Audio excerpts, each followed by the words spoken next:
Le mois d'août de cette année 2018 a depuis quelques semaines tourné sa page, non sans nous avoir tout de même gratifié d'une bonne brochette d'événements.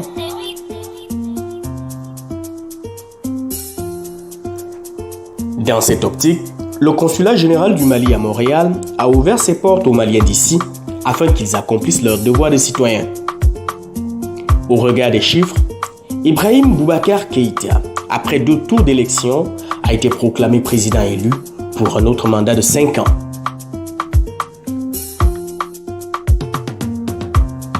Pendant ce temps, la Commission électorale du Cameroun, ELECAM, a publié la liste des 9 candidats qui prendront part à la prochaine présidentielle. Face au président sortant Paul Biya, 8 challengers se préparent, fait marquant cette année l'intérêt de la jeunesse à la chose politique. Dans la liste des candidats, 4 sont âgés de moins de 50 ans et comptent chacun tirer son épingle du jeu.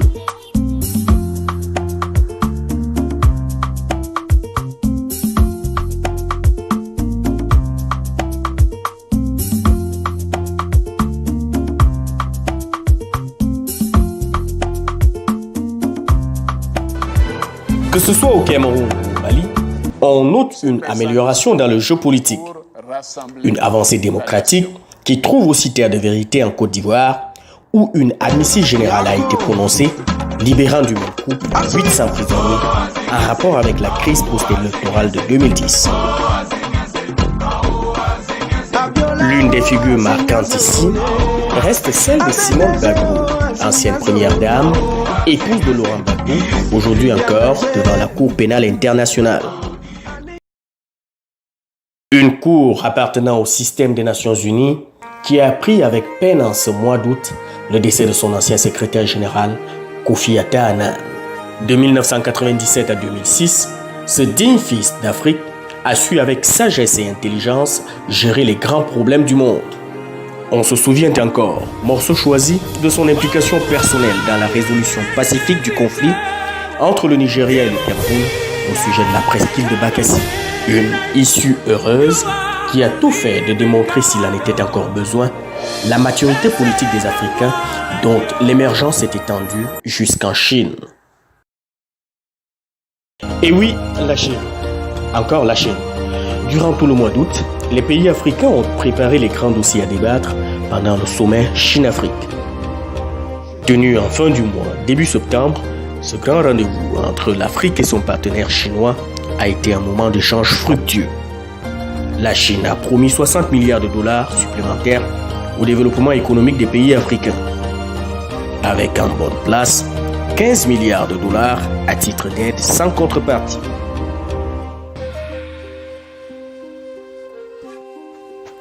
Dans une convergence des voix, les dirigeants africains apprécient l'apport de la Chine au développement de l'Afrique et au rayonnement des Africains partout dans le monde et dans tous les domaines.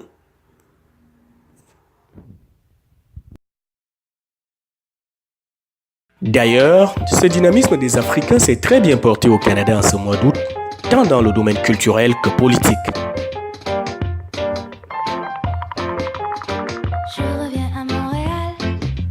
Sur le plan culturel, les associations africaines ont exhibé leur savoir-faire. Le Salon africain de Montréal, quant à lui, a fait découvrir les prouesses de l'artisanat d'Afrique.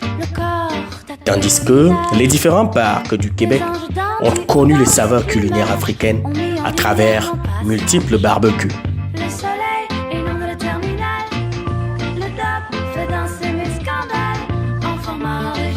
Pour fortifier la diversité et l'interculturalisme, des événements tels que le Bal en Blanc de Québec, tenu le 18 août, ont planté le décor d'un vivre ensemble réussi.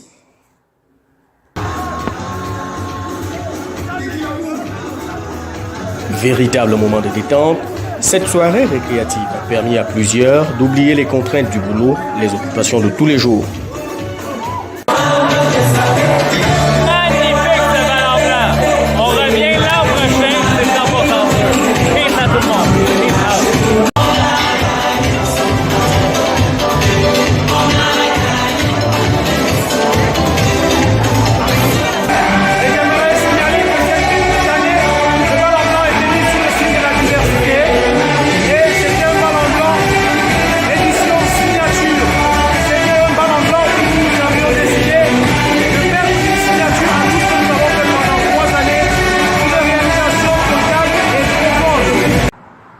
En octobre prochain, les Québécois seront appelés aux urnes pour élire leurs députés provinciaux.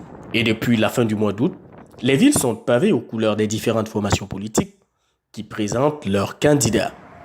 Parmi ces derniers, une bonne brochette de Québécois d'origine africaine tenteront le saut en politique à l'étendue de la province. À tous et à toutes, nous souhaitons bonne chance. Joseph Tierno-Meunier, Convergence Télévision, Montréal.